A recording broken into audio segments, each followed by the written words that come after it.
এটা অত্যন্ত দুর্ভাগ্যের হলেও সত্যি, রাম মন্দির নিয়ে একজনও মুসলিম মৌলবাদীও, চরম মৌলবাদী মানুষও মুসলমান সম্প্রদায়ের, তারা কিন্তু রাম মন্দির নিয়ে একটাও উচ্চবাচ্চা করেননি। যিনি আজকে গ্রেপ্তার হয়েছেন তার কাছে গ্রেনেড পাওয়া গেছে, তিনি একজন জঙ্গি বা তিনি একজন মুসলিমও হতে পারেন, সেটা নিয়ে কথা নয়, কিন্তু কোনো মুসলমান সম্প্রদায়ের কোনো নেতা, উগ্র মৌলবাদী নেতা তারাও বলেননি। বারবার বলেছেন কারা? বলেছেন তারা যারা জন্মসূত্রে হিন্দু বা হিন্দুর রক্ত তাদের গায়ে আছে, তারাই এটার সম্বন্ধে অবজ্ঞা, অকথা, কুকথা বলেছেন।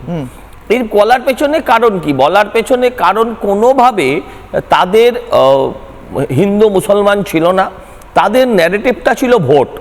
মুশকিল হচ্ছে হিন্দুরা একত্রিত হলে কিছু রাজনৈতিক দল অপাঙ্ক্তেও হয়ে যাবে, এই যে ধারণাটা, এই ধারণাটার ফলেই তারা এই ধরনের আক্রমণাত্মক কথা কখনো মমতা বন্দ্যোপাধ্যায়কে বলতে শুনেছেন, কখনো একদম ধরুন রাহুল গান্ধীকে বলতে শুনেছেন, কখনো শেষ অবধি ইন্দ্রানুজ নিয়ে আমি অত কথা বলতে চাই না।